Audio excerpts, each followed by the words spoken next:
How have I been able to drop body fat like this while still eating foods like this?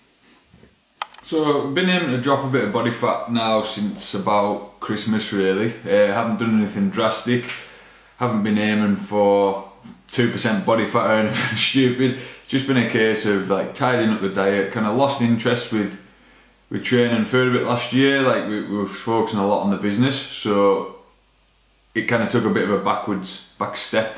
So got a bit out of shape, wasn't really happy with how I looked, so I thought, right, let's get on to this. So my biggest issue in dieting is for most people is the restrictiveness of not being able to eat the foods that you enjoy quite as much. I know I find that if I have to cut calories back a lot, like I can't, if I eat small meals that aren't really that satisfying, I find it much harder. I'm much more likely to end up binging at a weekend or just kind of giving up. So what I've been using, it's something I've used in the past but not as religiously, is intermittent fasting. So it's becoming something you might have seen on Facebook at different times. I know Terry Crews does it, this guy. So what is it and how could it benefit you? Well, intermittent fasting is basically obviously fasting for certain lengths of time in a day. So what I tend to do is I don't eat until about 12, 1 o'clock in the day, and then I stop eating at 9 o'clock at night. Usually I would do 8, but I tend to work till 8:30, so it's a bit harder. So you've got about an 8-hour window to eat all of your calories basically.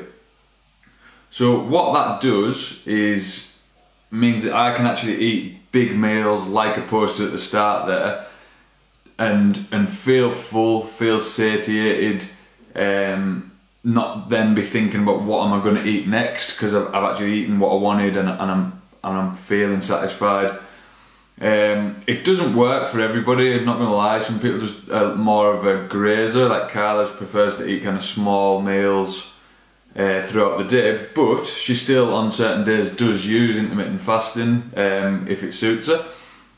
So how it works is you still have to eat healthy foods, so things that are high in protein, lots of vegetables, and making sure that your body's going to still be functioning properly.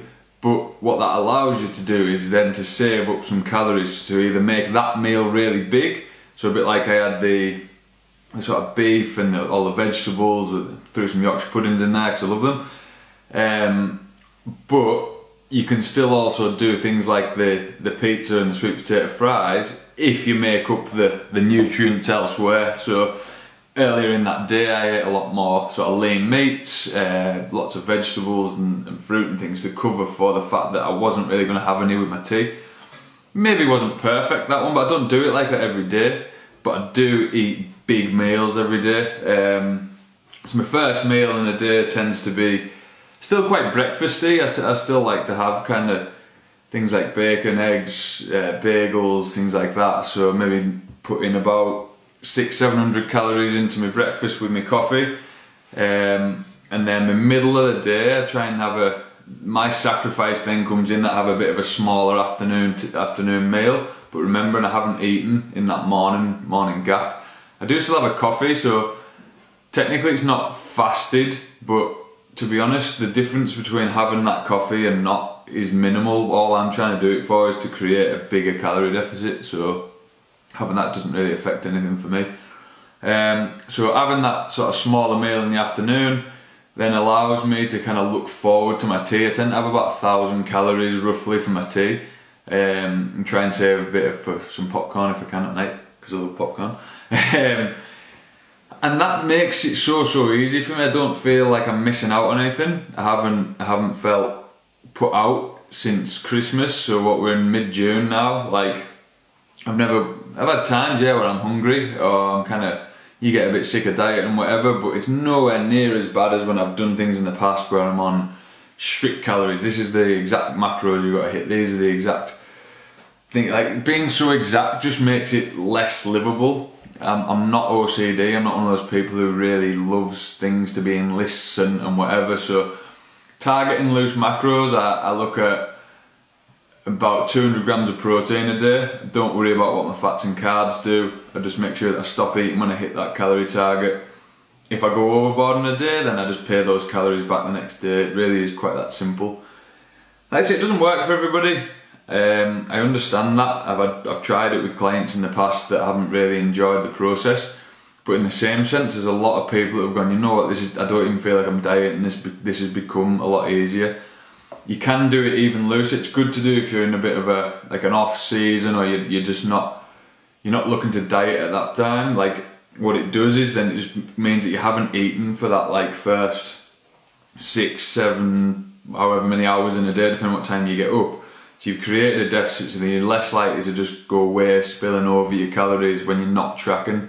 So it can be used at all points of a diet, whether you're just sort of eating alright and just plodding on, or if you are really trying to straighten up your diet and become a lot more rigid, then it allows for a lot more food that you maybe couldn't have eaten before.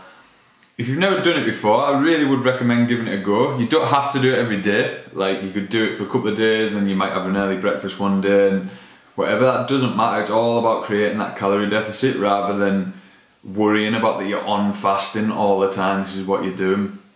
If you want any help setting it up, give us a shout, because I've done it quite a long time myself. I know what we're doing with that side of things. So if you do want some help and you fancy giving it a go and you want some tips and tricks, give me a shout, give us an inbox message or whatever, and we'll sort that out for you.